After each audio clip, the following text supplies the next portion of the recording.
Hello and welcome everybody back once again to the Team America Talent Scout event brought to you by Esports. Today, we get ready to head down to Brazil into the track of Sao Paulo for a little bit of Interlagos. 2.7 miles or 4.3 kilometers these drivers are going to be tackling today, and this is going to be an exciting one. The car class tonight is going to be the LMP2. A little bit of hypercar action for these drivers on what is going to be a fairly difficult track. This is a 15-corner circuit, 10 to the left and 5 to the right, and the drivers, they are going to be in for a bit of a challenge. Now, a little bit more of that later. Let's talk a little bit about what we have tonight. First off, though, I am your host tonight, Mike Noss. Joined alongside me is none other than the Sagar Bakshi. As we get ready to get into the evening tonight, Sagar, we get to talk a little bit about this event and what we have going on for us. It is going to be a very, very electric one tonight, as we often have for the Team America Talent Scout event.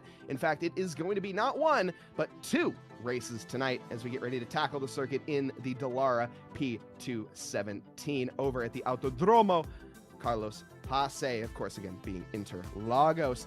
This is going to be a very tight track, but again, before we get into this one here tonight, why don't we talk, or rather take a look back at some of the previous events that we had in the last event.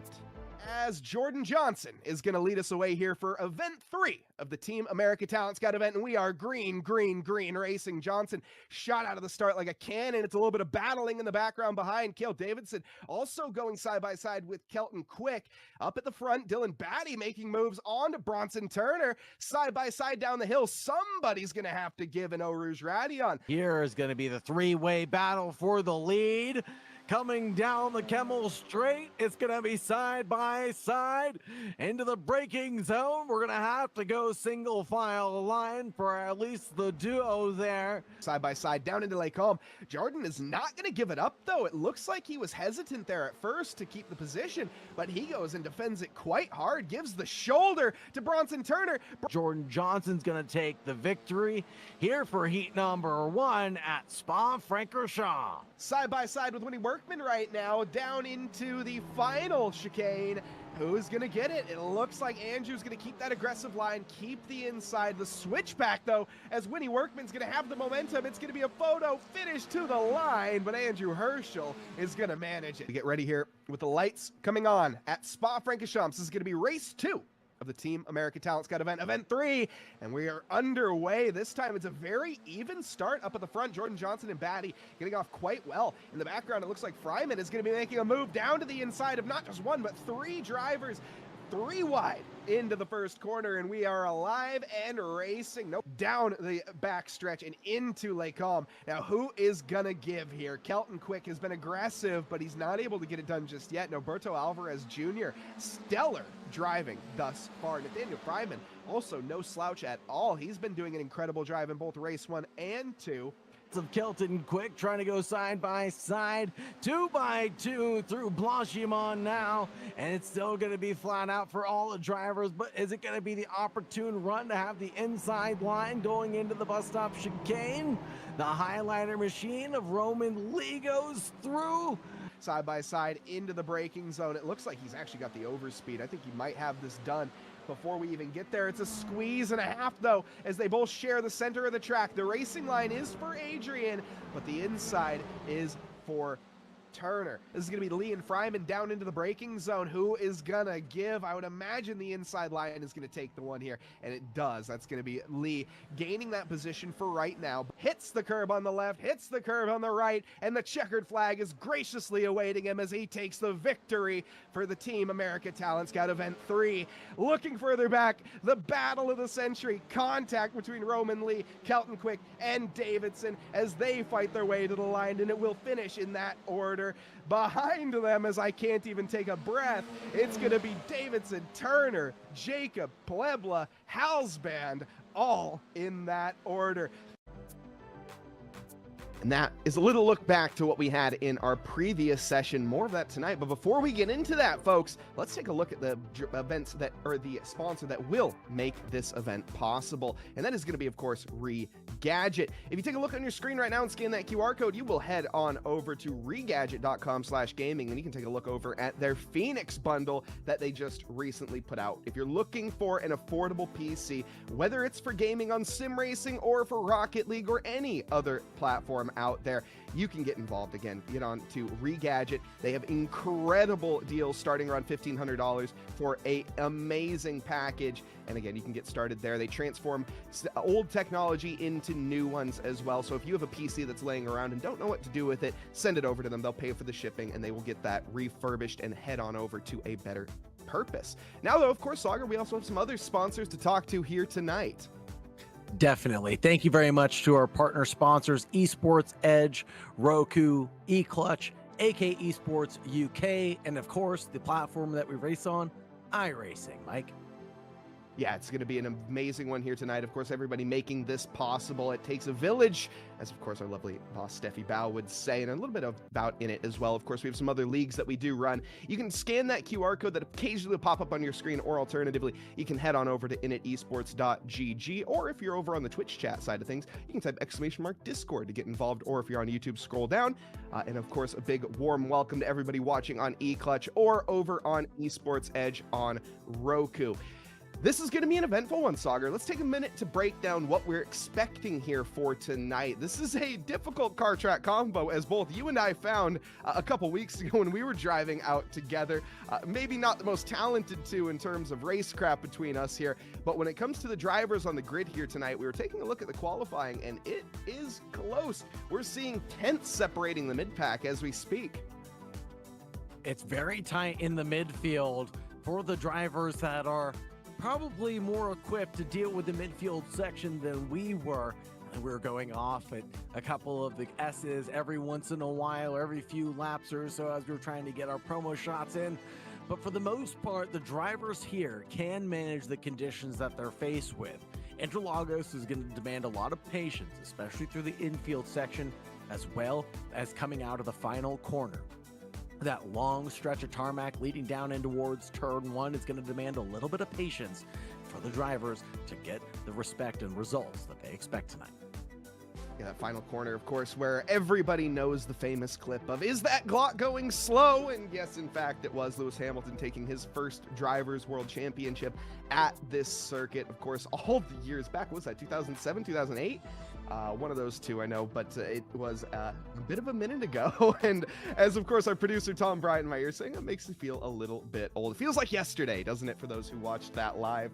Nobody will ever forget that moment, of course. But tonight, we're going to have some unforgettable moments as well. Again, the LMP2 Sagar, they're a very difficult car to drive in terms of handling. This is sort of that cutting-edge balance between downforce and mechanical grip, but more leaning towards that downforce side. You have to go a certain speed to make this car stick. Especially under braking. You have to be going a certain speed to make that arrow push your car into the asphalt so that you can go faster and faster. Otherwise, you're going to be at the back of the pack, Mike.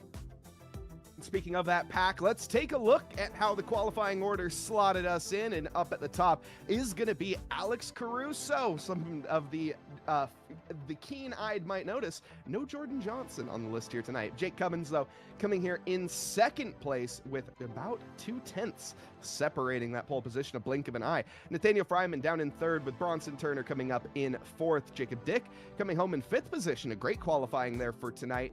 Javier Sierra, one of the newer names out there as well, going to be joining us there in sixth position with Eric Halsband behind in seventh. Riley Mills coming home in eighth position for the qualifying with Sean Roberts behind in ninth, and rounding out our top 10 will be Lewis Holloway. Max Bowman in 11th with Aaron Brown alongside on that 6th row with Morgan Stringer and Sergio Orestes on the 7th. Reed Couch and Brian Schroyer with Gerson Herrera in tow. And as we get ready, the drivers are going to be having a full out lap here tonight at Interlagos for round 4, which means, Sauger, that they're going to be getting a lot of heat into those tires. And actually, correction, it's going to be a half of an out lap. So still a lot of time to get that crucial temp into the tires, into the brakes as they get ready to stomp on it for the first corner. This is going to be a very, very important out lap for their preparation. Absolutely, especially with nearly 30 degrees Celsius track conditions. It's quite hot out there. Yeah, and certainly is. And on top of that here, by the way, I just want to take a little moment to mention that, of course, what we have here at Init Esports. I don't think I've talked about that too much yet. So for anyone wondering what we are here at Init Esports, first off, we thank you for joining us. But here we run leagues, we have event organization, and on top of that, we can do activations as well and everything in between when it comes to the sim racing side. So whether you're looking for a nice community to come and hang out with, come and join occasional weekly races, this is the place. Or if you're looking to get serious and get involved with our Init team and get more involved to the iRacing officials, it is going to be the place to go. And again, if you're looking for an activation or need a setup, whether it's at a home, whether it's at an event, whether it is at an airport or anything in between, again, we can make that happen over here at Init Esports. So a massive shout out to everybody involved with the platform. Now, Sauger, we got cars on track. We're taking a look at that famous penultimate to slash final corner, and the drivers are getting ready to get going here for race 1. It's a 20-minute race to start us off with. The second race will be the order of the first one. So let's get into this one here tonight. You can see the weaving. That's that crucial tire management that I was talking about. The drivers also going to be on their brakes, getting all of the heat they can as they get ready to stomp on it for the first time here tonight. And the one time for the Team America this month. Again, next month, we'll be heading over to Road America as well. So if that's something that interests you, head on over to our website and you can find the signups. But here we go, folks. Pace car is in. Alex Caruso on pole position with Jake Cummins alongside. The green is waiting. The drivers are eager, and we are going to be green flag running now side by side immediately down into the first corners. We're 2x2x2 crashing in the background as there's going to be multiple drivers getting caught up in this. Sean Roberts being one that's most involved, but up at the front, it looks like it's going to be Alex Caruso leading Nathaniel Fryman as it stands. Jake Cummins dropping back to third right now. It looks like Nathaniel managed to get the over-under through the S's and carry that momentum now onto the start fit or on the first straight. Still side by side for Jake Cummins as Bronson Turner is looking to get his nose involved. That's going to be very wide for the 97 of Jake Cummins, and he's got to keep it under control, Sauger, if he wants to keep these positions. But right now, he's got a lot to look forward to in this middle sector. Here comes the 97 trying to challenge on the inside line to the number 81. Gets the over-under completed through turn 8 and 9 now. All the way up to the hairpin of turn 10. Jake Cummins is going to be driving away up into P3 right now. Bronson Turner holding back to P4, about half a second back. Most importantly, though, can Cummins catch up to Nathaniel Fryman up ahead? He's closing down that gap. One thing we know for sure is the slipstream here coming out of the final couple of corners down the straightaway is going to be massive. You can see the speed. He's ever so slightly gaining that distance on him slowly but surely as the times are starting to trickle in there. 134 on that outlap is holy Toledo fast. And a spin for the 255 of Eric Halsband under braking that looked like a solo spin. I don't think he was pushed, Mike.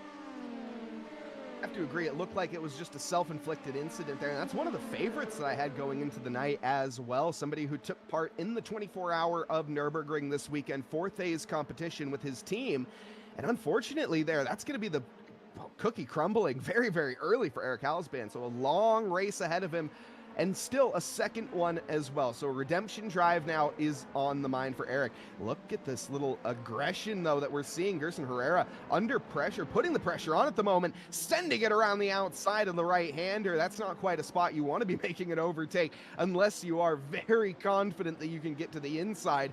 Momentum not in the favor here of Gerson Herrera on this occasion. Morgan Stringer is going to walk away, but Gerson, by the way, up 6 positions so far.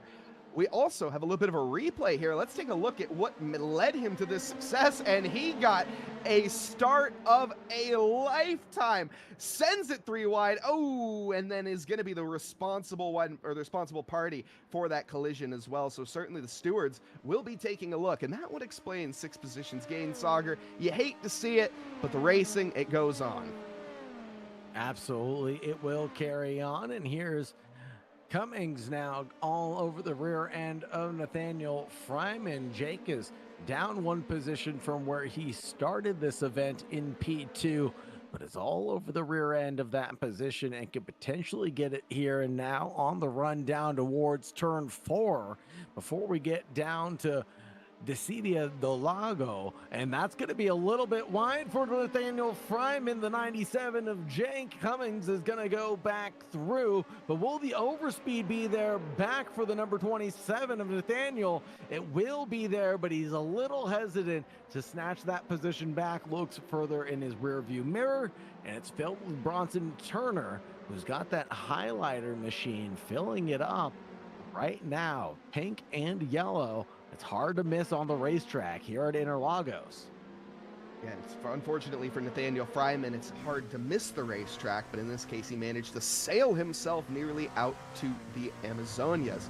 Now, though, back to the racing. Jacob Dick, he has a Bronson Turner firmly in his sights right now. By the way, after that overtake that we saw from Jake Cummins, no movement in our top 6. All of the drivers are where they started. Max Bowman is the first one to change that up. He's up 4 positions from where he began as well. So we're seeing not quite much movement, but Bronson Turner is looking to change that, and looking to change that quite quickly. Nathaniel Fryman feeling the pressure, and Jacob Dick sort of a little bit of a chess game at 180 miles an hour for him right now as he tries to decide what to do, just as Eric Halsband is having the same decisions. He currently has Reed Couch ahead of him and trying to get by, but the defense so far is working in the favor here of the number 3 machine. The 255 has a lot of work to do, messes the S's up, and now that momentum, the very crucial overtaking opportunity into the next corner, is gonna be gone, and he'll have to wait more than likely another lap to get the job done out of 4. Now over to Fryman, who's defending hard but fair for Bronson Turner, who's sitting behind him. Both drivers sitting with an A license and showing their skill and their cleanliness here at the racetrack. Keeping their racing distance between each other is one thing, but keeping it tight is a whole nother responsibility. Being able to see through the car in front of you to the apex is an absolute talent and craft that these drivers are showcasing here tonight. Absolutely phenomenal stuff, pushing flat out at nearly 180 miles an hour coming down the straightaway and trusting the car in front of you. Well, that's just in it. You know, I think I've talked about this a few times before, Sauger, but this is my probably all-time favorite track. It's up there. It's certainly in my top 3, and with the LMP2 being in my top 3 car combinations as well for this circuit, it's a difficult one. You know, a lot of the drivers, when you first come out onto this track, first off, the LMP2s, they are so ridiculously fast, especially if you're used to driving GT3s or even GT4s especially, I'd say.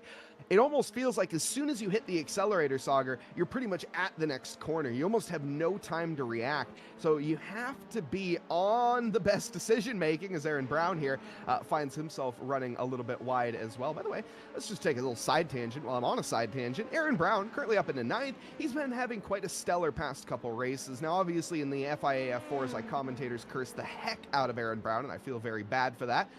But he still had a very solid drive, and for somebody who is maybe a bit more of an oval expert, taken to some road racing, he's found quite a lot of success. So I'd love to see how far Aaron Brown has come since he first joined the Team America Talent Scout event. And again, if that's something that interests you, you can be that story as well. Whether you're an oval specialist, whether you are a track specialist, scan that QR code down in the bottom right to get yourself involved here at Innit Esports and here for Team America.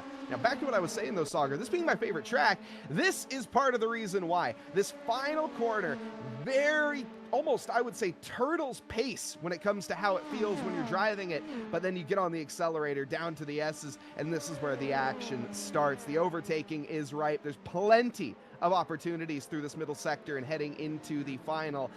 Let's see how these drivers get on. Aaron Brown ahead, or excuse me, Mills ahead of Brown, ahead of Bowman.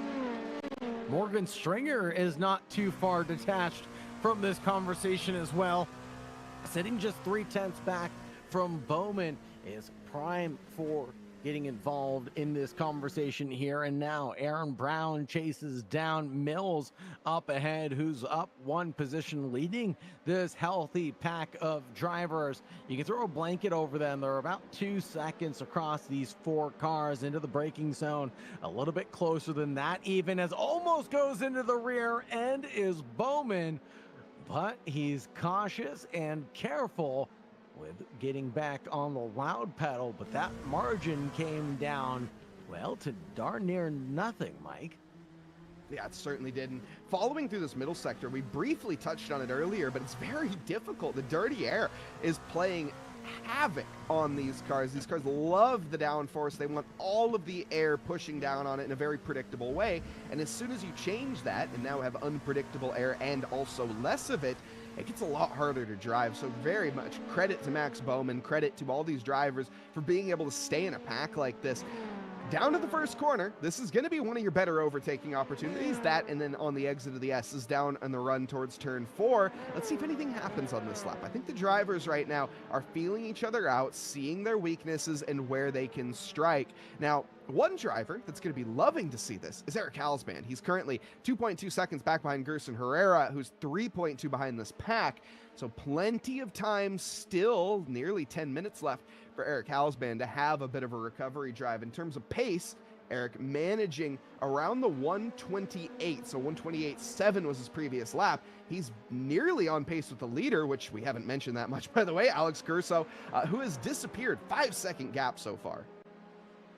Yeah, Alex Caruso, excuse me, really has run away with this one so far in front of Jake Cummins, who was battling with Nathaniel Fryman earlier on in this race, but no longer so, as the gap there has escaped to 2.6 seconds. Bronson Turner sitting back 1 second off nearly from Fryman, and he has Jacob Dick behind him in company. Here's the battle right now between Aaron Brown and Max Bowman, still raging on as we approach the penultimate corner. But one thing I did want to talk about is something I learned from the boys over at NASCAR. And you would think, Sauger, why would you mention that? Well, Mike, I'll tell you why. How important it is to be the 3rd car in this train of cars, and what it means to disturb the cars in front aero. Basically, what's happening is that a vortex is being created behind the LMP, basically a wake right off of the rear wing. And that vortex is what pushes the car down into the earth. Well, if Max Bowman gets within that wake, he can actually disturb it and catch that arrow to pass over him. And then he is going to push forward Aaron Brown. It's quite the phenomenon that I learned from the NASCAR boys, but it does translate into sports car racing as well.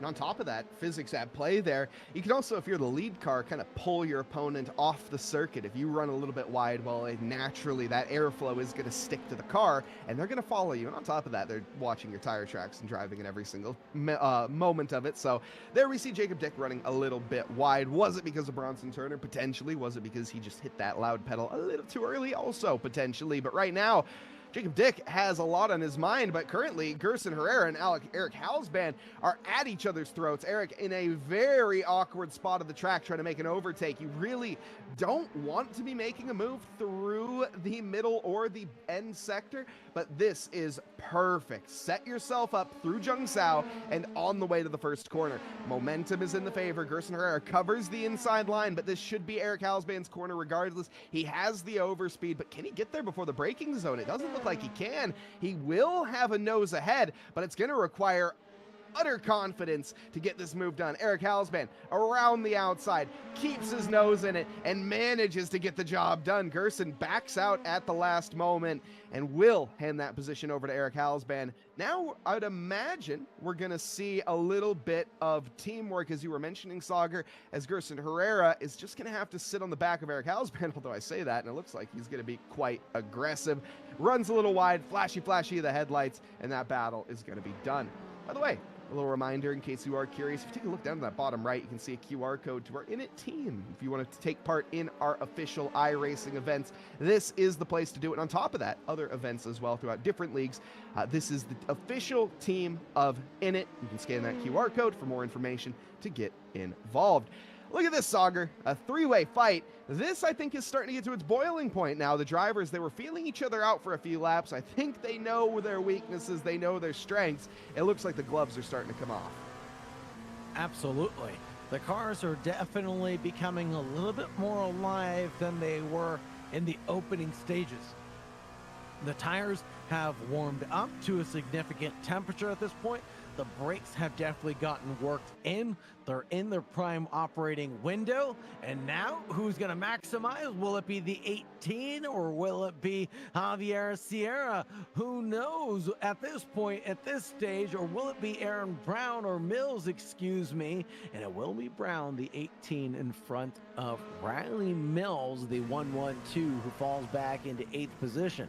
But as you said, Mike, it's not exactly where you want to be in front of the pack. Going into the final couple of corners, you really leave yourself vulnerable to the attacking pairs from behind. Another analogy to NASCAR is you really just want to be there in the final 5 laps. And here's an opportunity for Mills as he goes through on Bowman, or the reversal from Bowman on Mills, excuse me.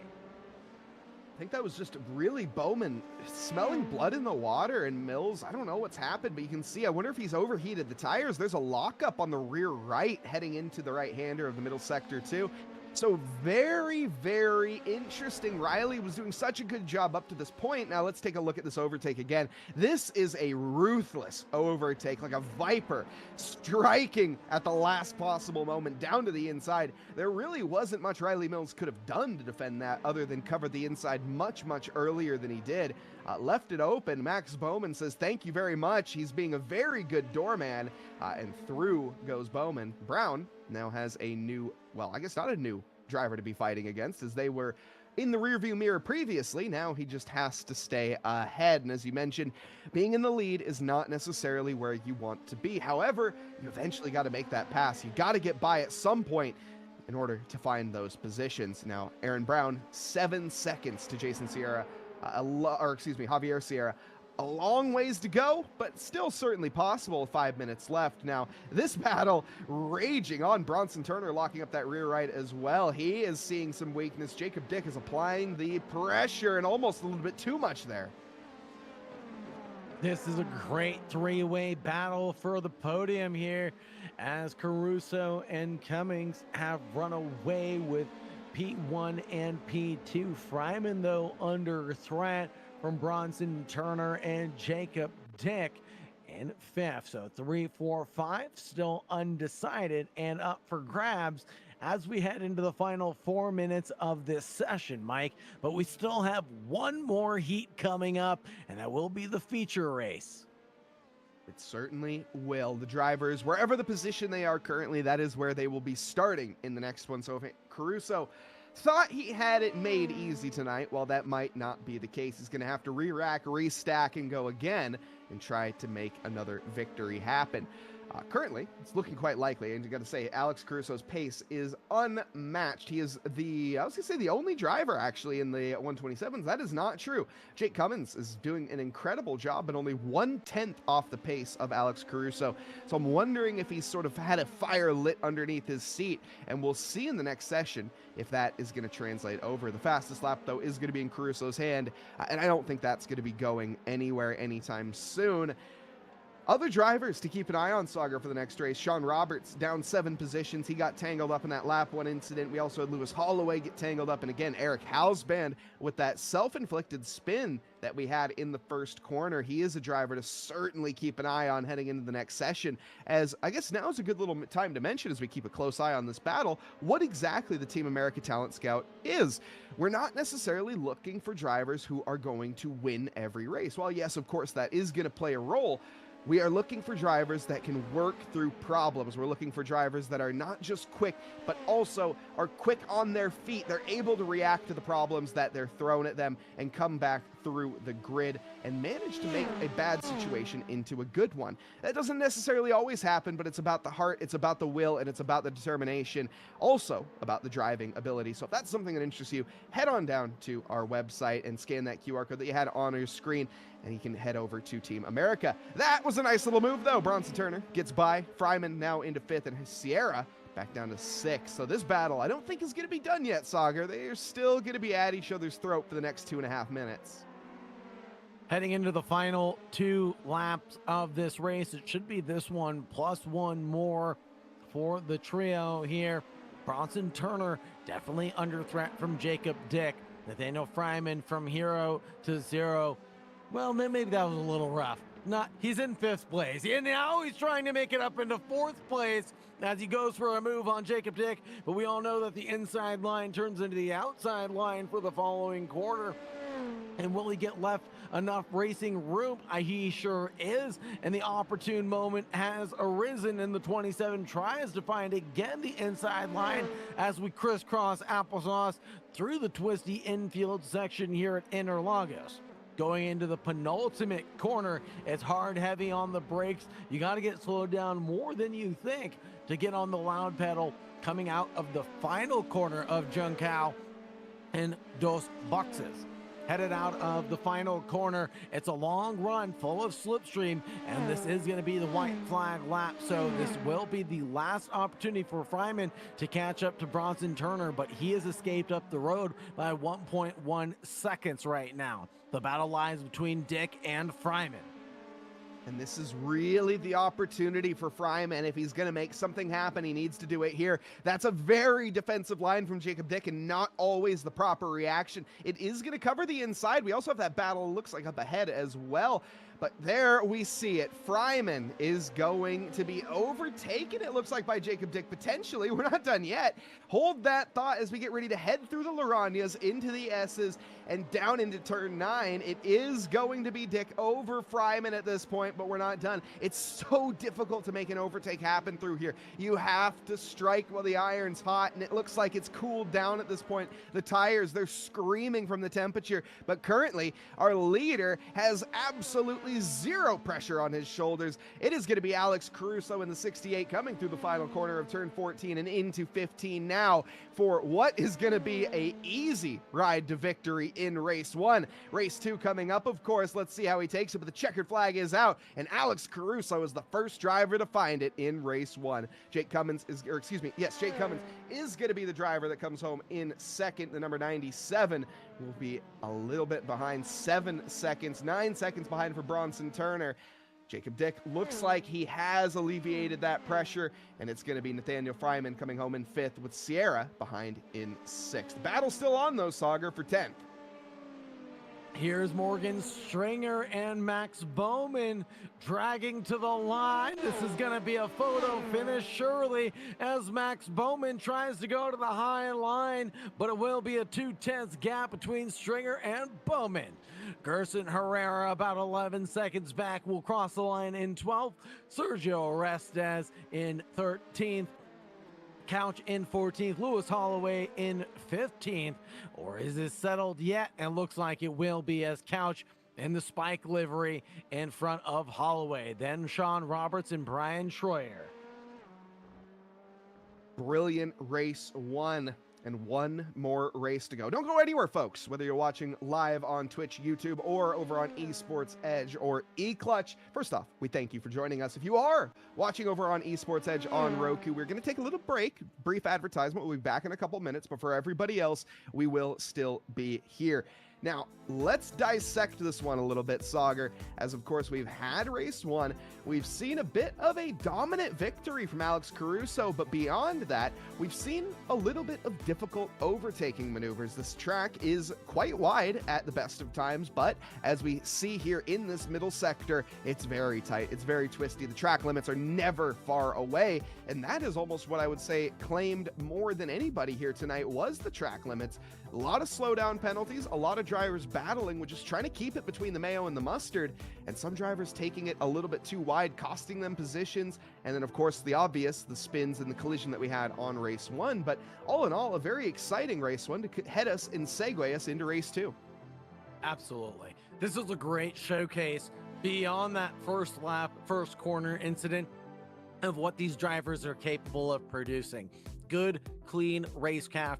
It was almost like hot lapping sessions, but with a trio of cars all battling for that same real estate.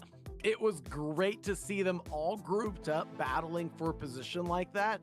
But most importantly, it was so respectful out there tonight. Racing room was given to everybody. A couple of drivers flashy of the headlights in frustration there, but I think everybody knows that's just heat of the moment reactivity right there. But all is fair in love and war, especially when it comes down to representing the country that we love. Absolutely. And with that, I think it's safe to say we have officially had a new winner of Team America Talent Scout. This current season, all three races leading up to this have been won by Jordan Johnson, but this time Alex Caruso taking the victory tonight. Let's take a moment though to talk a little bit about some of the other championships that we have here at Init. If you are looking for an all-women's championship, this is the place to be. VIR in the Formula Vs. You couldn't have more Vs in one spot. This is going to be amazing. This is going to be coming up on May 17th, just 2 weeks away now at this point. And we will also, of course, be hosting some practice sessions as well. So if you are interested, looking to get some time out on track, and of course, sign up for our All Women's Championship, you can scan that QR code, head over to our website, initesports.gg. You can find the sign-ups there. Let's talk, though, a little bit about the results that we have from race one. As you can see, Alex Caruso, 7.2 seconds over Jake Cummins. It's going to be a very difficult race heading into for the rest of everybody to beat Alex Caruso. Honestly, it's going to be a bit of an effort to dethrone him, but Jake Cummins in second with Bronson Turner behind in third. Jacob Dick coming home in fourth. This was the battle of the century with Nathaniel Fryman and Javier Sierra down in sixth. Aaron Brown doing a great showing tonight as well with the seventh place finish. Riley Mills coming home in eighth. Eric Halsband recovering back up to ninth, and Morgan Stringer rounding out your top 10. Max Bowman rounds out your 11th position. Gerson Herrera in 12th. Sergio Orestes in 13th. Reed Couch in 14th. Lewis Holloway, Sean Roberts, and Brian Schroyer will round out the 17 drivers tonight. Also, of course, if you are interested, we briefly touched on this during the race, but we have a team, an official Init team. We join not just the official iRacing events. The next official iRacing event, by the way, that we are going to be taking part in is going to be the Indy 2, or the Indy 500 coming up in a couple weeks' time. Then after that, we'll be taking part in the 6 Hours of the Glen for the road racing circuit. But if you're looking to get out on track, whether, of course, you are a man or a woman, you can sign up. We have both categories available, and we're looking to get absolutely everybody involved. We don't just take part, as I mentioned, in the iRacing official races. We also are looking to branch out into some other community races as well and get the name of Init out there. If that's something that interests you, you want to represent the Init team name, head over to our website and sign up there. You can get in touch with all of our lovely team admins, and we can get you out on circuit really as soon as possible. Now, Sauger, again, race 2 coming up. Let's talk a little bit about it. How do you beat Alex Caruso? The short answer is I don't know if you do. The long answer is a little bit of luck, I think, for Jake Cummins. Jake Cummins here showed some really electric pace at the end. Let's just be honest. He was only a 10th off of Alex Caruso, but it's going to take maybe a little bit of a mistake from Caruso. Maybe he overheats his tires early and can maybe get punished later on in the race. I'll be honest, there's really not much to critique from Alex Caruso's drive because of how perfect it was. I think Alex Caruso would definitely need to make a lap 1, turn 1 critical mistake that cost him about 60 seconds realistically for the rest of the field to be able to catch up. That pace that he had was about 3/4 of a second a lap.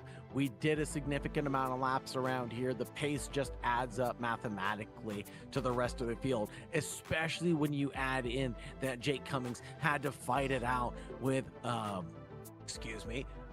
Nathaniel Fryman earlier on in the race. I couldn't remember if it was that or Bronson Turner. Wanted to make sure I got it right. Turner was in the later on battle, but it was great to see him battle it out. But the rest of the field worked together, use that slipstream to their advantage, and then you can challenge Caruso up at the front. And Alex Caruso, by the way, being the highest iRating driver in the server currently, which no surprise to, I think, anybody at the in terms of the pace. Jake Cummins also second highest, and unfortunately, again, Jordan Johnson missing tonight would have been the highest. Some other big names, just to shout them out, because of course we are missing them. We're missing Cale Davidson, one of the previous podium finishers for Daytona. We're missing Roman Lee, Andrew Herschel not participating in this one as well, and Dylan Batty, previous P2 finisher as well in Spa. So missing some really big names in the faster drivers, and I think part of that is, of course, due to the fact that we just had this 24 hours this weekend. The drivers are, I'd imagine, recovering at this point. If you did take part in the 24, first off, a big round of applause to everybody that did manage to take the finish. I know some of the drivers, Eric Hausman, for example, did drive, and I'm pretty sure he also drove with Russell Soto in that one as well with the Thays team, and they managed, I think, 7th in their split, so a very, very good drive for Eric Hausman. Unfortunately for him, not so good in this previous Team America race, but as we get ready to head into race 2, Sauger, we'll get to see, I'm sure, some positions made up from him. Absolutely. This is going to be another great showcase of skill and what the drivers are capable of producing across different platforms, across different varieties that we've seen. We've been in the formula cars, we've been in open wheelers. Now it's time to step up to a prototype category as well and see what the drivers can do with limited traction aids and braking assists. And of course, this being the official Team of America as well. So when it comes to any of the world events that are going to be hosted, whether it's LAN, whether it is going to be online, we will be representing America first and foremost. So if that's something that interests you, again, scan that QR code that you saw on your screen down in the bottom right and get involved here with Team America. Now, though, the buildup is on. The drivers are at their all-time highest nerves as we get ready for the gridding saga. This is when the nerves, the doubts start to pop into your mind as a racing driver. You say, well, I had a pretty good race one. Let's take a look, for example, at Jacob Dick. Made up quite a few positions. I think 4 positions total made up for him. What do you think going into this one? You know, the nerves being at their all-time high. You got Nathaniel Fryman, who you were battling tooth and nail with the previous race. I think the only thoughts are don't get into a contact in lap 1. And then on top of that, just try your best to not lose too many positions. If you lose 1 or 2, it's make-upable. But if you lose too many, especially at the start, it can be a bit of a difficult prospect here at Interlagos. I think the primary focus of the entire field right now should be, I'm here to have fun. You know, it's one thing to want to be the fastest and represent the country, but right now the primary goal should be I'm here to have fun and go wheel to wheel with some fellow countrymen and have a good time as we see the drivers get formed up behind the official pace car here in iRacing. It's just, I want them to have a feeling of camaraderie and shake each other's hands at the end of the day. And that's the spirit of competition that we're looking for here for the Team America Talent Scout. And I think the drivers are getting a little taste of that. And especially with some of the lower rating some of the lower I rating drivers competing with some of the higher I rating drivers, I think this is definitely a great culmination of drivers that you wouldn't typically see in any ordinary split. And on top of that, of course, if you are one of the lower I-rating drivers, when you're out on track with somebody that's faster than you, it just makes you want to push more. And when you have somebody that's faster around you, you just want to push. Again, that's just the way that a racing driver thinks. But let's take a moment and pause here and talk about the events at hand. The BMW M2 CS leads the field over a pack of hypercars. Now, that's not going to be the case for long. The safety car will be pulling in, and then the de facto safety car will be handed over to Alex Caruso. It'll be on his discretion to go, but I think we are going to be waiting for the green flag for the most part. Now, the drivers, we saw in the last one, a little bit of confusion with some drivers getting out of place early. Let's see if that happens again.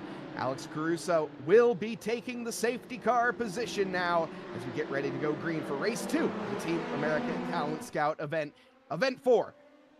Green flag is getting ready to go. It looks like it's already out. The drivers are down when it comes to the loud pedal, and it's going to be Alex Caruso ahead into the first corner. Jake Cummins slotting into second. Third place up for contention right now as Bronson Turner is going to be in contact with Nathaniel Fryman. There's a pile up in the first corner, and it looks like there's not going to be 1, 2, 3. It looks like 5, 6 cars involved with the lap 1 contact. Big names taken out of this one. Sauger, how do we make this one? What do we break down here? We're certainly going to be pulling up a replay very shortly, as that's going to be Aaron Brown, who had a very good start, send it off into the outfield, all on his lonesome. Well, Sauger, I was expecting an eventful start too. This is not what I had in mind.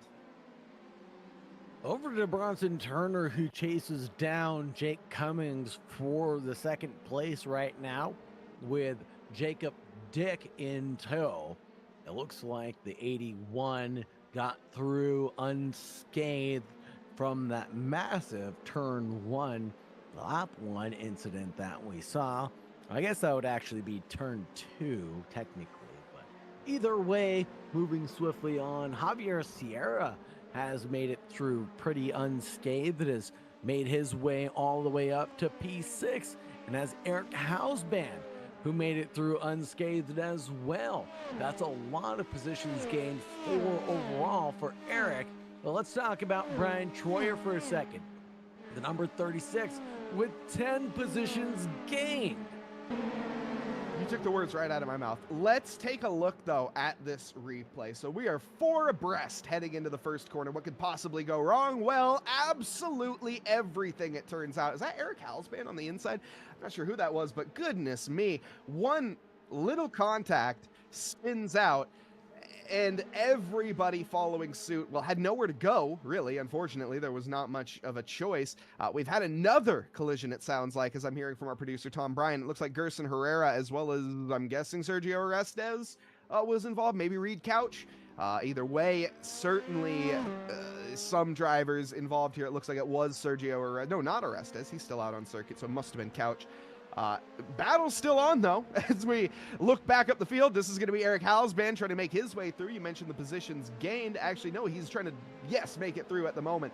Javier Sierra, a little door banging as we head into the middle sector, and now it looks like Eric Halsband is going to be behind for the time being. 3 positions gained. Javier Sierra making 1 up, but you mentioned Brian Troyer, who, yes, absolutely, both Sean Roberts and Brian Troyer, but Brian in particular, who is also an oval expert, somebody who you don't expect to be doing particularly well, no offense, Brian, in the circuit racing, but my goodness, this is a man who will start in the back in pretty much any circuit race, and he will manage to make it to the front. So Brian Troyer, avoiding contact at all costs, great job to him, manages to get himself up into the top 10. This is a replay, by the way, of Gerson Herrera's incident. As we see into the first corner we go. It looks like Aaron Brown is going to be involved on the outside. So Herrera, It's a difficult one to call. Call it a racing incident, call it a collision. I'm not sure what the stewards will, but you got to leave room. And Gerson Herrera did use a lot of the track. Now, he did think he was clear. I don't think he thought that Aaron Brown was there by any stretch, and I don't think Aaron Brown thought that he was going to move over. So an unfortunate collision. Call it a racing incident for right now. This, though, Sauger, is some racing that we're looking at. Eric Halsband all over the back of Sierra as he tries to figure out this puzzle of where do I get by. Eric Halsband trying to push hard and fair through Javier Sierra's defenses. But Javi has been doing a great job of keeping up the paces here in front of Halsband. If they lick their wounds and work together, they might be able to catch up to Jacob Dick, who's 6 seconds up the road. But I have a feeling like these two Team America drivers are most likely going to duke it out here on the asphalt rather than settle their dispute peacefully. Right now, the gap sat at around 0.3 of a second and isn't going anywhere, but the one between Brian Troyer and Nathaniel Fryman is definitely evaporating as Fryman has a good run on Troyer, and Troyer doesn't put up too much of a fight, knows that the slipstream was there from Fryman, and now he follows suit and tries to find that ideal pitch-perfect line around Interlagos. Now, Brian, again, he might not be the fastest on track, but he is certainly one of the most intelligent drivers on the circuit right now. You can see how he just let the other opponent through and says, you know what, you're quicker than me. I don't really care. I'm going to use you. I'm going to have you be my slipstream partner. You're going to be my line for the next 3 or 4 laps. And eventually, you're probably going to pull away from me, but that's okay. I don't really care. Again, I think Brian coming into this with the mindset, he has probably the best mindset out of anyone coming into this, to be honest. A very great guy, Brian Troyer, as well. So seeing him out there is always a welcome sight. He's managed to find himself in a little bit of a scrap now with the Camber and Caster driver, Lewis Holloway. So let's see how he can manage with that, down in 13th position, and currently Brian Troyer up in 12th. Jacob Dick still all over Bronson Turner like a rash. That's not going to be going anywhere, and unfortunately for Bronson, I don't think he has any cream for it either. Brown trying to recover. He's down in 9th position right now after that contact that we saw earlier on, with Morgan Stringer being a bit of a nuisance ahead. Definitely a cork in the bottle right now for Aaron Brown, who got through that accident with a little bit of damage. Has Stringer in front, who puts on a single move defense to the inside line. Doesn't give the pinch back to the number 18, who goes the long way around the outside. And that'll be Brown making that one work through the S's. Now, Aaron Brown on this recovery drive, if there's ever a track to have a recovery drive on, it is Interlagos. This is a circuit throughout pretty much the entirety of this circuit's lifetime has had dramas, has had comebacks, has had all sorts of different incidents that have happened. And of course, the 2008 one that I mentioned with Lewis Hamilton being one where, of course, he finished ahead to get 5th position. But also on top of that, Ayrton Senna's emotional win back in 1991, where he was stuck in 6th gear the entirety of the race and still managed to take victory. Also back in 2012, where Sebastian Vettel won the world championship due to the early collision. There's been so much that's happened at this circuit, and tonight I think we're going to see something similar, Sauger. Eric Halsband has already sort of proven that, bringing himself back up to 6th position. Fryman on the drive as well, but again, I think Aaron Brown is one to certainly keep an eye on tonight.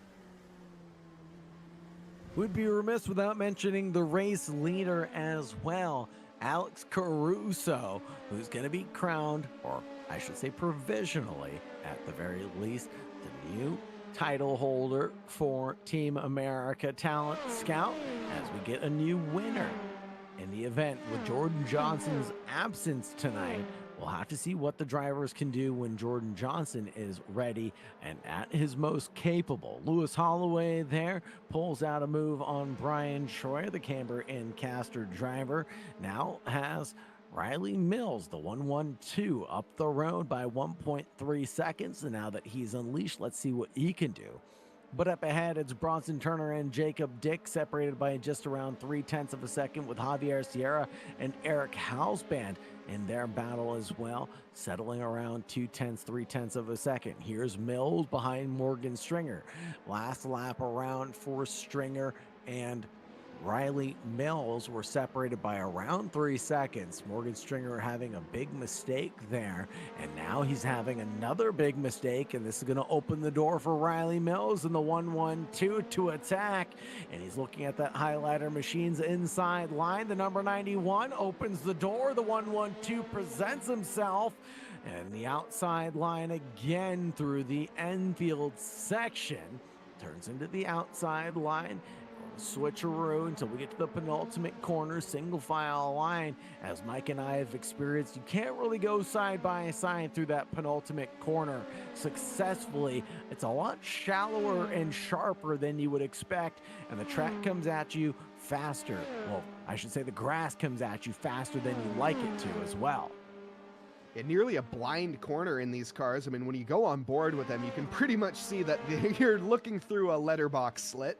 There's really not much vision to be had. Here's Eric Halsband, by the way, and Javier Sierra. That was a very easy overtake for Eric Halsband as he just used the momentum. Now, I don't think he's out of the woods just yet, though. Sierra down to the inside for now, but as they get to the middle section in the infield, through Laranya they go. It's probably going to be advantage to Eric Halsband as he just has the proper line. A little bit of a mistake there from Javier Sierra. He's going to wash out wide, and that is going to be the position done for Eric Halsband for now. I would not count Javier Sierra out by any stretch of the imagination. Bronson Turner also doing a good job holding on to Jacob Dick's position right now on that bottom step of the podium. Really not gaining. You know, we talk about the pace and the lap time. Bronson Turner 1:28.5 on the previous lap. Jacob Dick 1:28.4. So he is there with the pace. He just needs to find a little bit more. It's one thing to catch. It's certainly another to overtake, as Lewis Holloway is currently finding out with Mills. Battle for 11th and 12th, the rest in the hands of Riley Mills and Lewis Holloway. And Morgan Stringer securing P10. Well, is it actually secure going into the final 10 minutes of this event?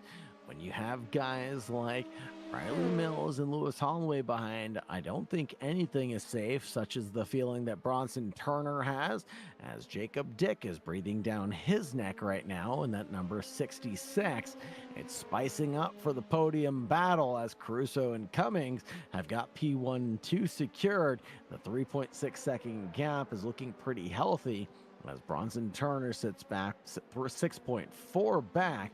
The door ajar there from Turner, but Jacob Dick saw the vortex of doom there closing on that apex.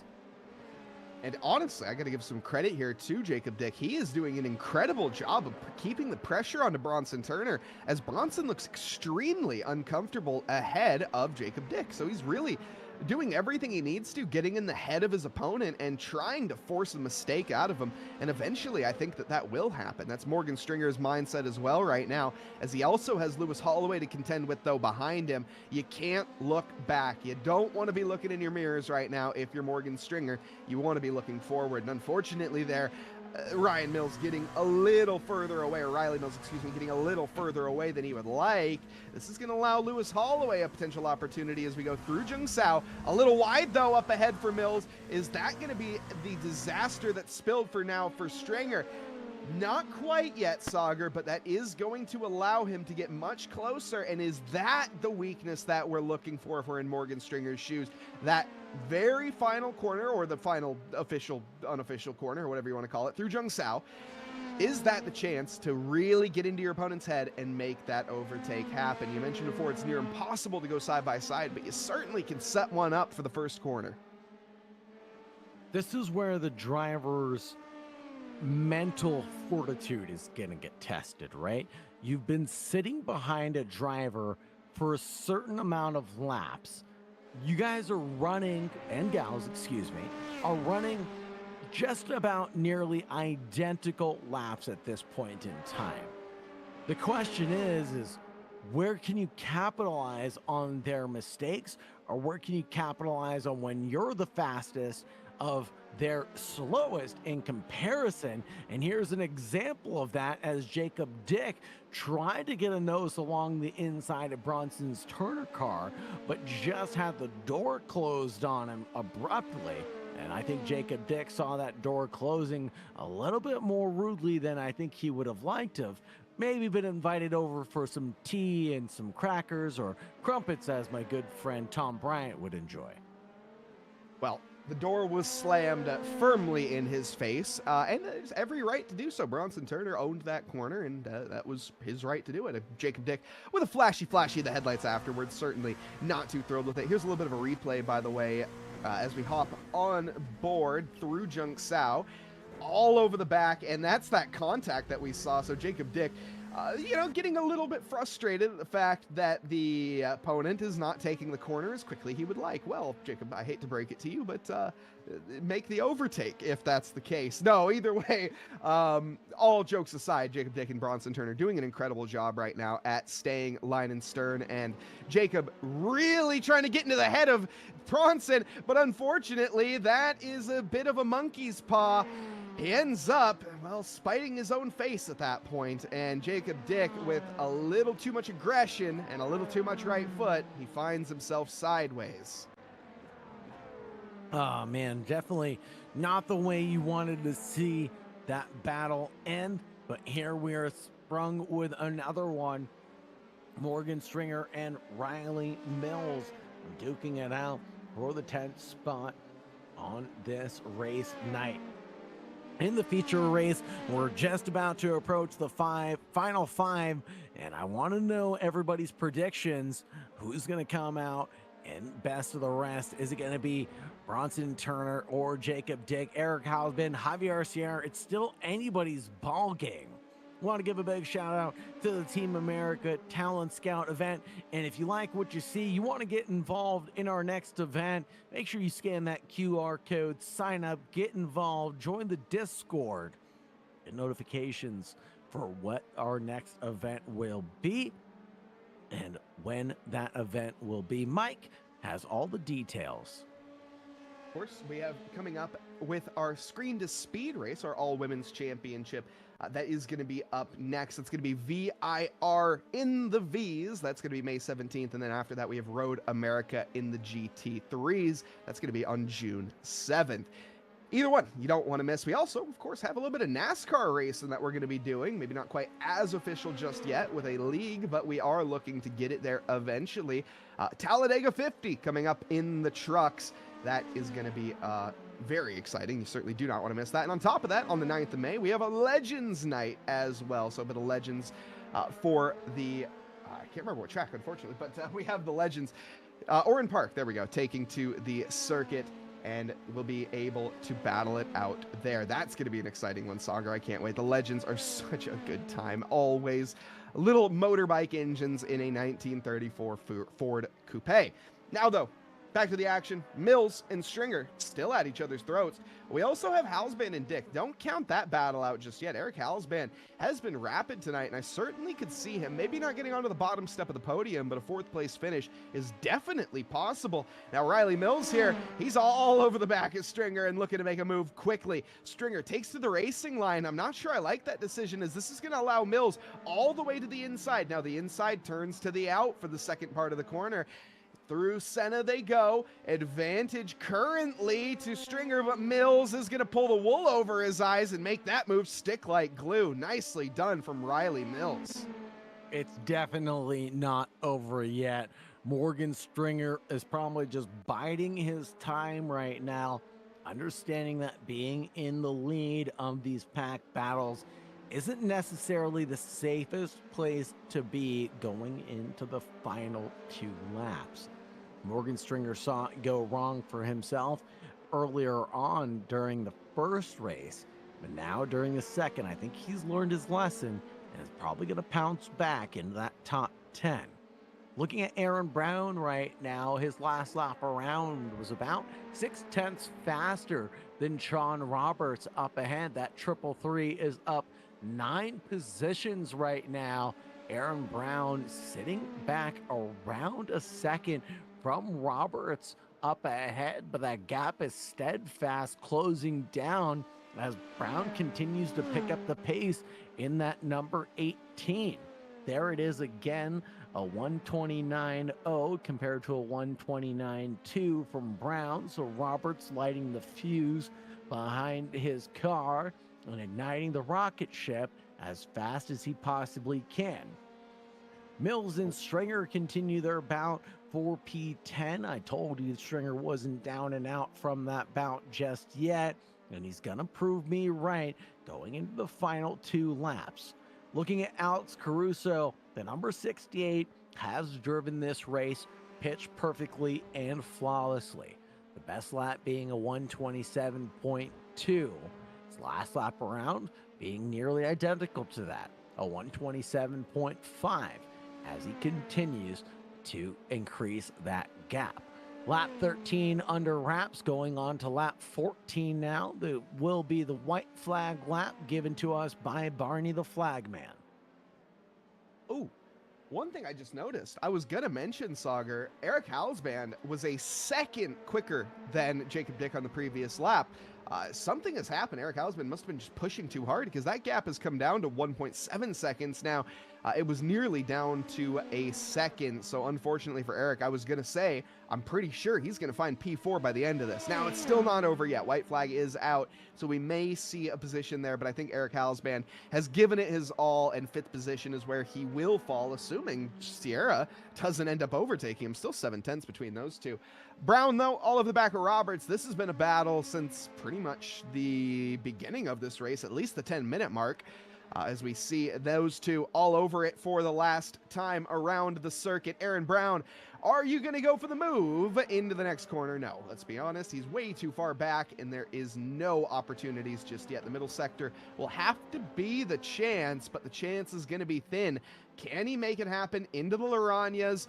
He's a little far back. Either way, we take a look up to Jung Sao now as Caruso is on his home stretch for his maiden victory, and a little bit of a change in pace for the Team America Talent Scout event as we have a new winner entering the victory circle tonight. Alex Caruso, take a bow. The checkered flag is awaiting you, and the victory is yours. Alex Caruso takes the victory for the Team America Talent Scout event 4. Jake Cummins going to come home in second, and Bronson Turner going to be taking third. The top 3 falling where they lie, Sauger, certainly making the points easy for the post race. But Alex Caruso will be our overall winner. Jake Cummins in second, and Bronson Turner more than likely in third. But a great race tonight from Jacob Dick. A great drive in race 2 from Eric Halsband. Lots of stories development, and speaking of stories developing, Aaron Brown nearly getting the position over Sean Roberts, but not on this occasion. 7th for Roberts, 8th for Brown, Fryman coming home in 9th, and top 10 finish for Morgan Stringer. 11th is going to be for Lewis Holloway with Brian Schroyer in 12th. Sergio Orestes in 13th with Mills, Couch, Herrera, and Bowman out of contention, unfortunately. The checkered flag out. The drivers are going to be finishing the lap now as we have our last driver on circuit to take the checkered flag. A few DNFs to be had as well, of course, with that lap 1 incident that we had. A dramatic one, a lot to break down in this race. Some drivers getting an incredible bonus from the start, and some not so much. Riley Mills, Reed Couch, Gerson Herrera, Max Bowman, all drivers involved, and Max Bowman being the real nail in the coffin, I think, as he had a great finish in race 1. Bowman almost in competition at one point in time for the top 5, but unfortunately for him, just managed to fall back down the order. But Eric Halsband doing a great job. Sean Roberts, 9 positions gained in race 2. A little bit of a sleeper drive for Roberts, one to certainly mention. But I have to say, Sauger, race 1 was a little bit of the drivers, I think, feeling each other out and getting their game plan set for race 2. And race 2, everything got thrown at the wall and not much stuck other than a few battles. Again, that lap 1 drama, I think, sticking out more than most. But what an event here tonight. Absolutely. I think this was a good showcase of what the drivers could do in unrestricted vehicles without any driver aids. Yes, mistakes were made. Yes, we had some great battles at hand with some wheel-to-wheel action, but not a whole lot of contact that resulted from those battles. Most of that happened going into turn 1 or turn 2 in either race, but every solo battle or duo battle that we saw, or even trio, kept it green and clean for the most part. And that was a great sight to see, that drivers with equal lap times were giving each other equal amounts of respect, and we're just challenging each other over and over again to push a little bit harder, drive a little bit faster, and perhaps be a little bit more consistent. Or if you're the driver behind, wishing that the driver in front was not as consistent as you, so you could get that position made up. But that leads us into the official or unofficial results. Yeah, we'll be taking a look at that here very, very shortly. And on top of that, again, we have a new title, a new throne sitter in this case. I wouldn't call Jordan Johnson dethroned, considering he didn't show up. So it's kind of hard to say that Alex Caruso is faster than Jordan Johnson. We just don't know at this point. We'll have to find out in the GT3s as we get ready to head to Road America for the next race. But more on that later. Of course, if you are watching right now, whether you're watching on Twitch, YouTube, or Esports Edge, or of course eClutch, we thank you for watching. We'll be here for the time being. We're just currently rounding up our top 3 drivers for some interviews, and we'll be hearing from them very, very shortly. But in the meantime, of course, we can talk a little bit about Team America. As I just mentioned, the race coming up that we have is going to be, again, Road America in the GT3s. That's going to be on June 7th. You do not want to miss it. It is going to be electric. In terms of events on the calendar, this is probably my second event that I was looking forward to.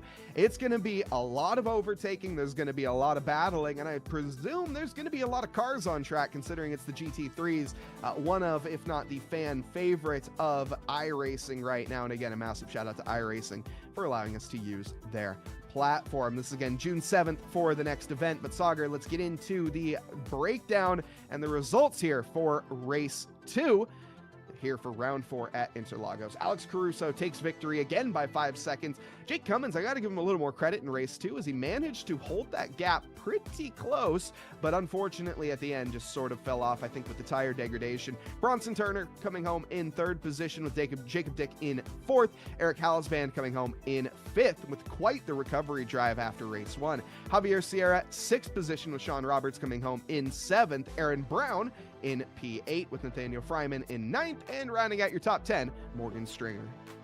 Lewis Holloway brings home 11th with Brian Troyer in 12th. Sergio Orestes in 13th.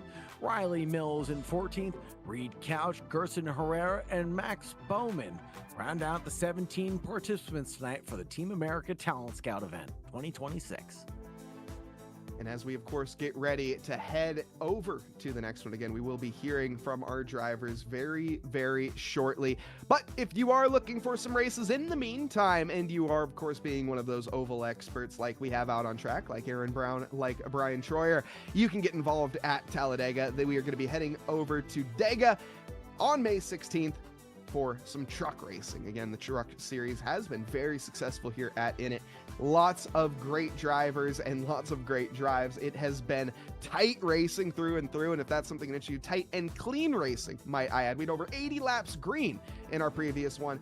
If that's something that you want to get involved with, head on over to the website, scan that QR code, and get involved. It sounds like, though, Sagar, you've had the opportunity to catch up with Bronson Turner, so let's get some of these interviews underway. Bronson Turner, how does it feel to come out where you did, and how does the car feel, most importantly, around such an important track like Interlagos? I don't think we have we can't hear you, Bronson. Audio come through on Discord. As, of course, we get that solved here. 1 second. We'll be back with Bronson Turner. You gotta love live TV, folks, as it often does happen. So we'll be hearing from Bronson very, very shortly as he will get his microphone under, and then we will potentially hear from him now, maybe? No. You guys got me now? There we go. Now Yeah. we have him. Yes, indeed. All right, Sorry Sauger about and that. Bronson Turner.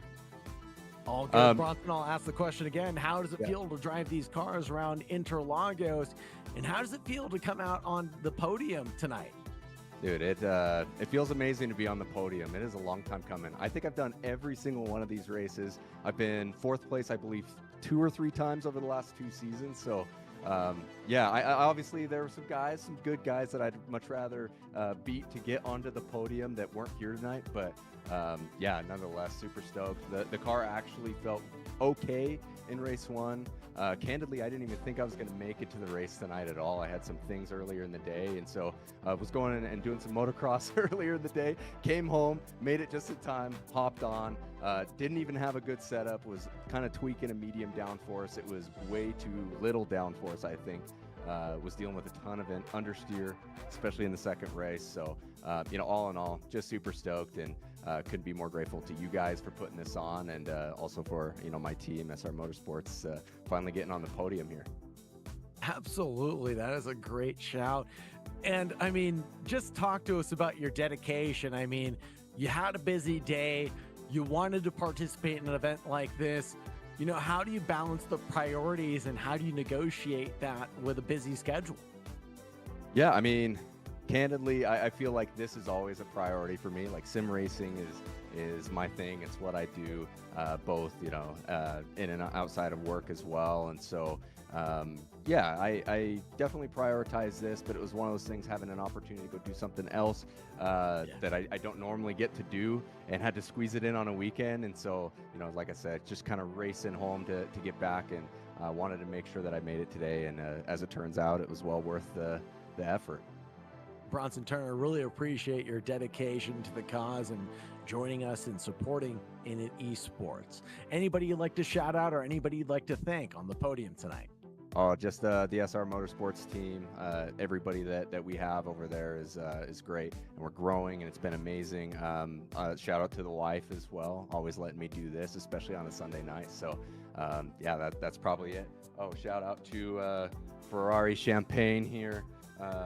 No, I'm just kidding. You got to pop the spoils when you finally land on the podium. So it's no, it feels great. And again, thank you to you guys for putting this on and having it be so professional. This is amazing for the sim racing community. So couldn't thank you guys enough.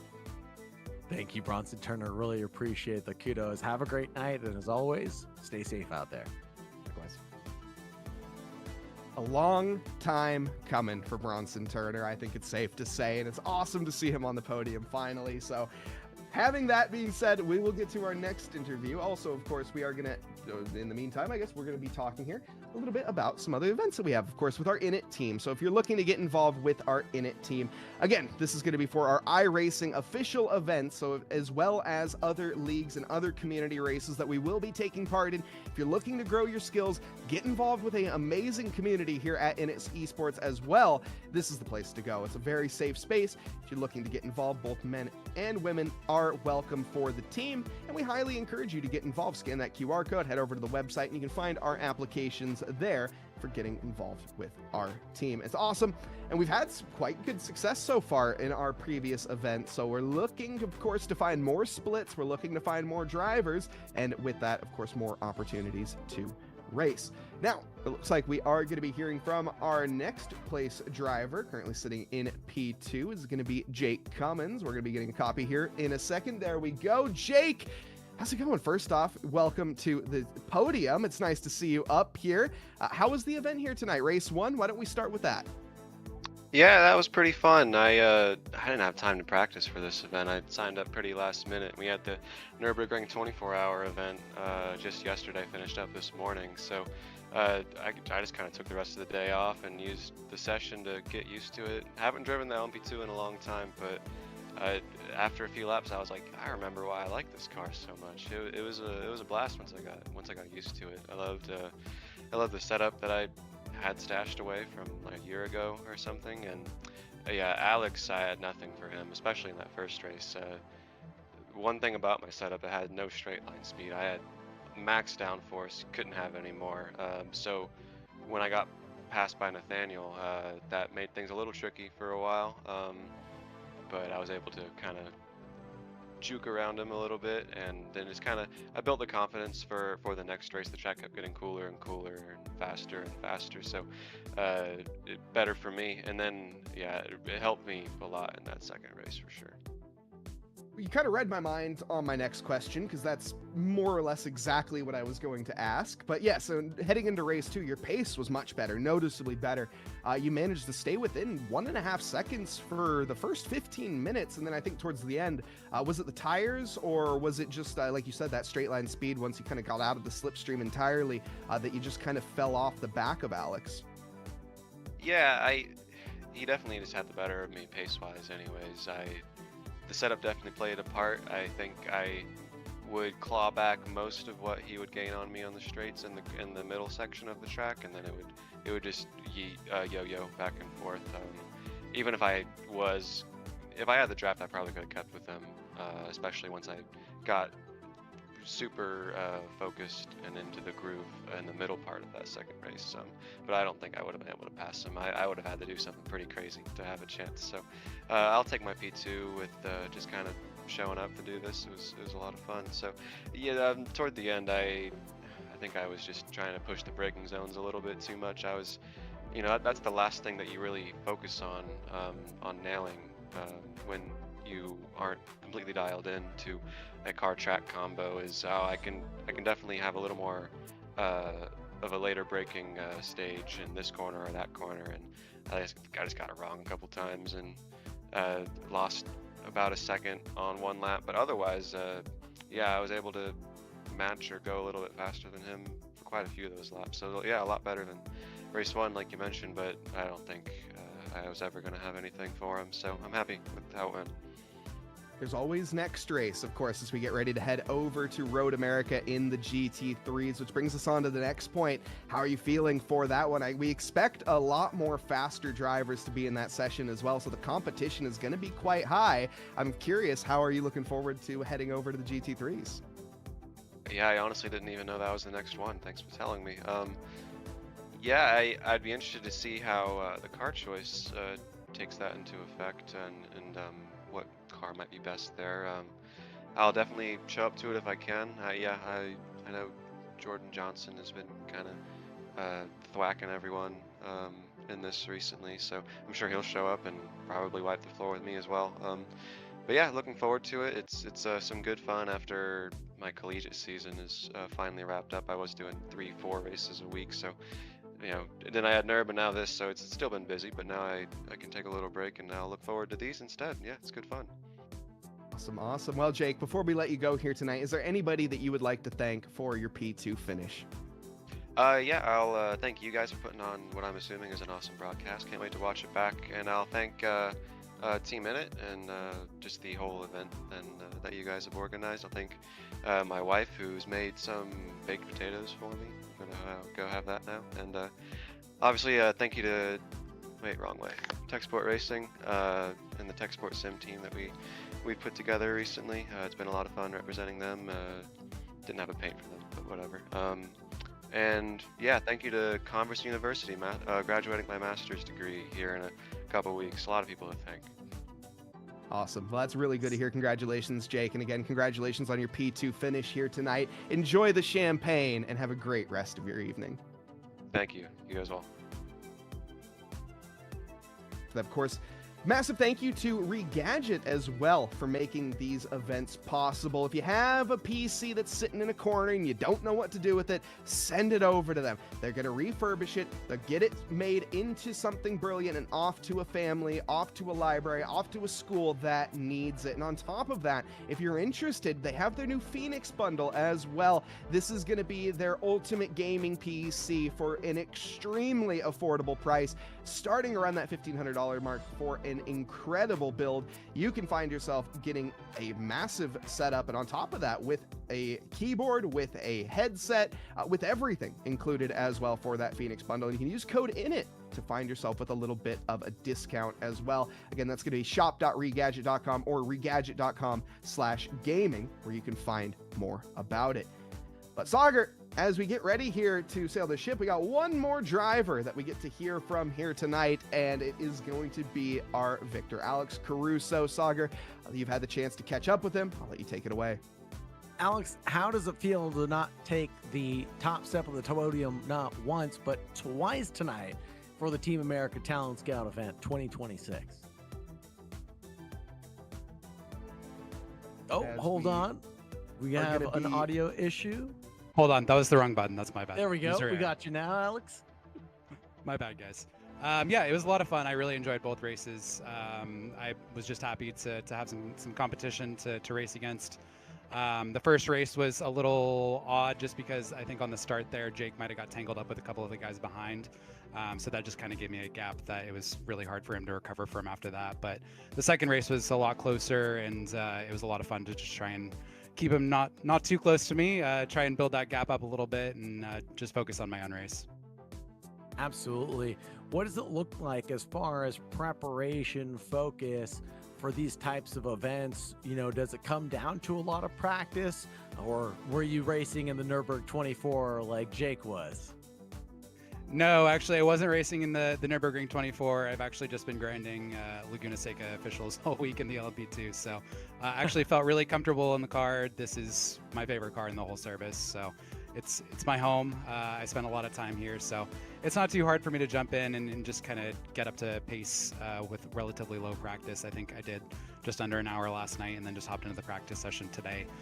But fortunately, we prepared for an event for a league for my team a couple weeks back, so I already had a setup that I made, and I already had done some prep for that, so carried over to this. These conditions were a little bit more sketchy than what we raced in, so my low downforce set didn't feel quite as planted as I hoped, but it did the job well enough. Although you were comfortable in your own skin driving the LMP2, looking forward to the next round of the Team America Talent Scout event is going to be in GT3s. Do you think you'll be as equipped to tackle the challenges with faster drivers showing up, or do you think the challenge will be a little bit greater for you to tackle? Oh yeah, absolutely. That'll be a much more difficult challenge for me. I'm not a GT3 racer. That's where I started, but it's not where I've spent most of my time since then. So yeah, I'm hoping I can make the next race, but if I do, then I anticipate it'll be a little bit more challenging than this one was. Looking forward to see the battles at hand, that's for sure. Alex, anything that you want to, anybody that you'd like to shout out, or anybody you'd like to thank on the victory tonight?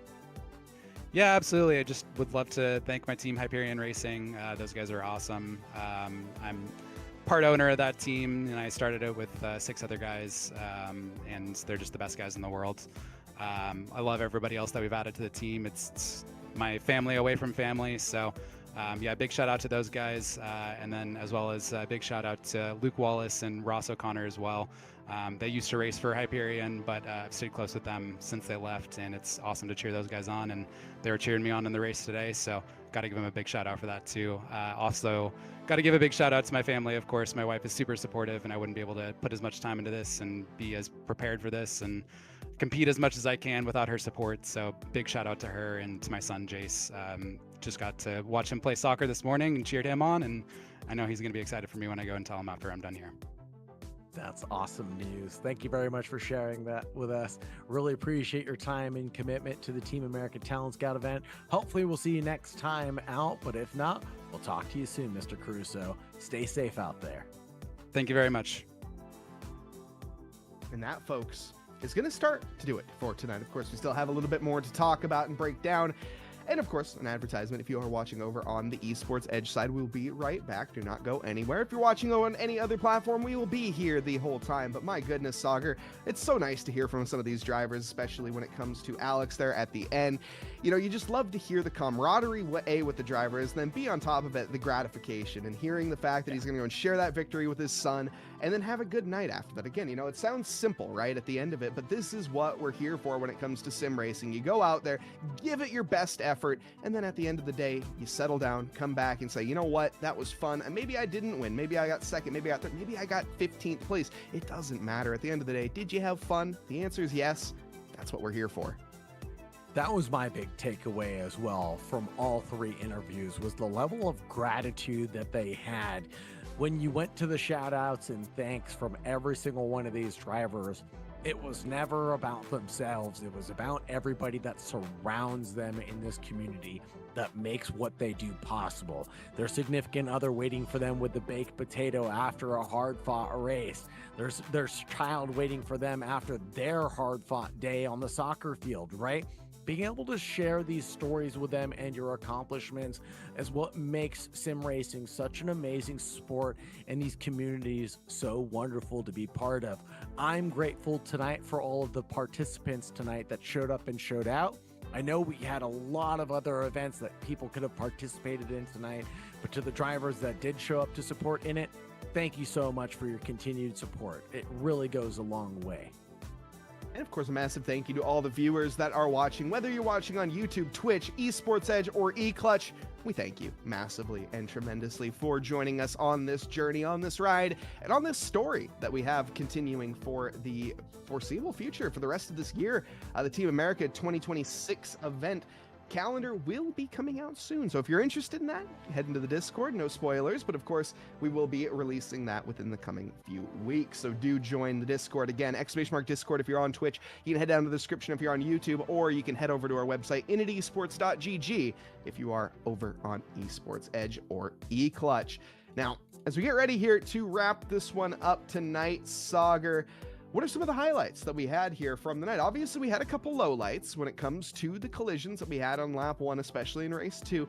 But in terms of the highlights, again, Brian Schroyer being a massive stick out for me, Aaron Brown being another story that I just always love to be a part of when it comes to circuit racing. I'm curious what you had in your mind for some of those highlights.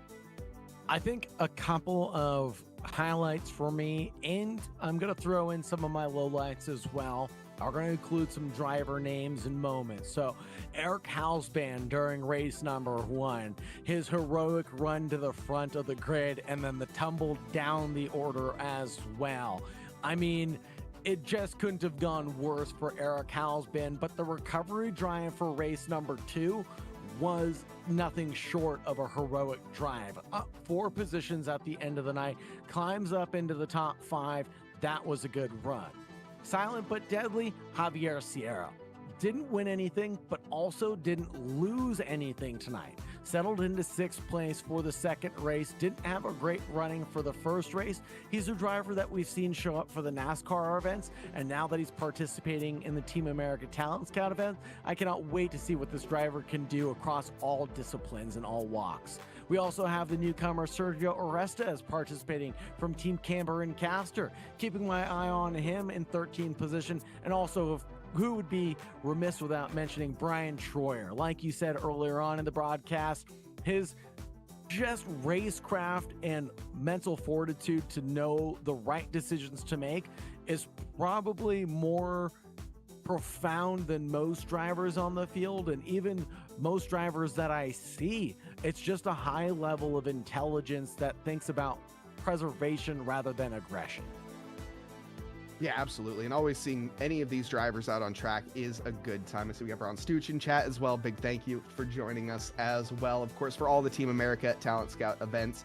It's been a ride. Again, we still have plenty to go here, and with getting ready to head over to Team America for the Road America, for Team America. It's very, very fitting. You can see on your screen, you can scan that QR code if this is something that interests you. But this is going to be an electric one. I think, we've hyped it up a little bit, but now is really the time to say this is a track where drivers can make overtakes happen. It's GT3s, it's Road America. This is familiar ground for a lot of the field. We heard some drivers mention the fact that they are maybe not the most familiar with it. But trust me, most of the field, this is going to draw the numbers, this is going to draw the eyes, and we're going to see a lot of different cars, a lot of different manufacturers taking to the grid as well, and I cannot wait to see it. That's what GT3 is all about, and you can scan that QR code and get involved if that's something that you. June 7th is going to be coming up next month. And with that, of course, we have our entire calendar for the rest of this 6-month span. getting ready to head over to VIR in the V's. That's going to be on May 17th. Our next race that we have, that's 2 weeks time for our all women's championship, Screen to Speed. If that's something that interests you, again, head over to our website. Signups are still available. Tell your friends, tell your family, tell your grandma, get her out on track. Why not? Screen to Speed is an amazing series, and we love to see the inclusivity as well. So speaking of Screen to Speed, if you do want to join, you can go ahead and scan that QR code that's going to be popping up on your screen here momentarily. There it is, and you can head over to the website, and that will find the link to, again, Formula V's at VIR, Virginia International Raceway, May 17th, 2026. When we come back into shot, I'll be able to show you my lovely water bottle that's also Screen to Speed related. Hey, look, there it is. That's my, also, I thought my green screen was going to blur it out. Thankfully, it didn't. But yes, there's our lovely Screen to Speed water bottle that we have, of course, not available right now on the website, but hey, maybe soon. Maybe soon we'll have some merch. But Sagar, let's get ready to land this ship, shall we? As this is going to be the wrap up to the Team America Talent Scout Event 4. Again, we've talked about the highlights, we've talked about the lowlights, we've talked about the race that's to come. Is there anything that we've missed on this one?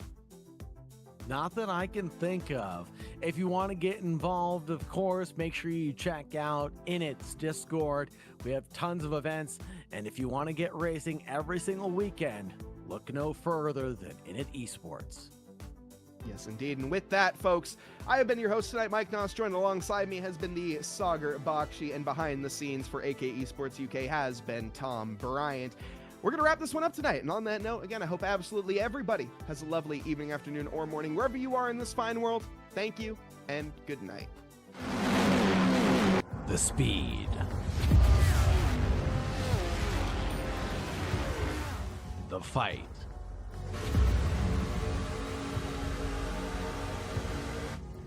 You're on your own. Not anymore with Init Esports.